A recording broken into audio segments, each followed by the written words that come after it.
Hey, Farnell, évidemment, tu suis ce qui se passe aux États-Unis. Une grande nouvelle hier. Ben, en tout cas, tu vas nous le dire si c'est une si grande nouvelle que ça. Mais Donald Trump, bon, la Cour d'appel qui a rejeté l'appel justement par rapport à l'immunité de l'ex-président par rapport à le fait qu'il a assez d'influencer ou de renverser le vote en 2020. Explique-nous donc qu'est-ce qui vient de se passer hier et aussi peut-être qu'est-ce que ça veut dire pour la suite des choses. Je pense que la première chose qu'il faut comprendre, c'est que c'était un résultat qui était assez prévisible. La OK. théorie légale de l'équipe de Trump, même les partisans de Trump sont généralement d'accord pour dire que ça ne tient pas l'eau.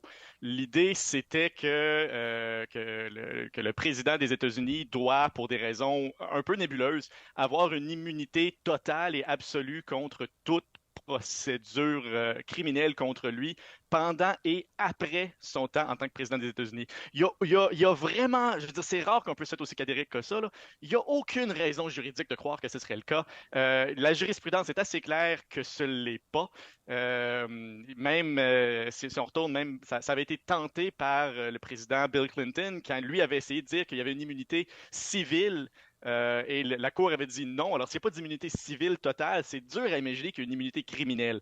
Mais c'est pas ça qui compte, c'est pas ça qui est grave parce que le clan Trump, je pense pas qu'ils font ça dans un objectif de gagner Ouais. leur point.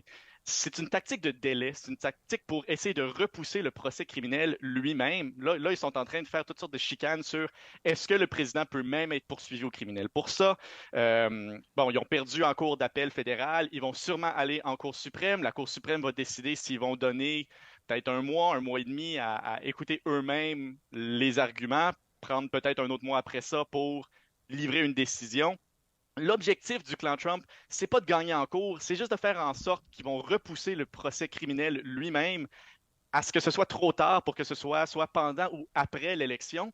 Et si c'est après l'élection, si Donald Trump remporte l'élection, ben là, en tant que président, il a le temps de sa présidence une immunité potentielle, théorique, contre des poursuites criminelles contre lui.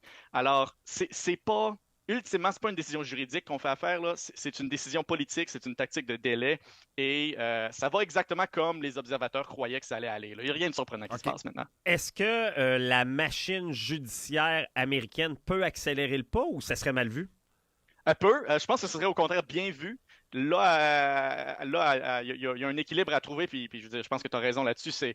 On veut pas trop accélérer non plus, parce qu'on veut quand même que, je veux dire, Donald Trump a droit à un procès équitable, a droit à toutes les mêmes procédures que n'importe quel autre citoyen.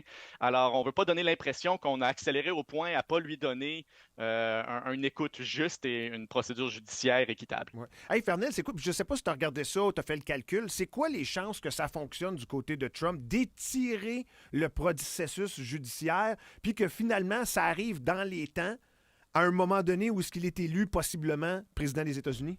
C'est pas impossible. OK. C'est une stratégie qui, je dirais, est même viable.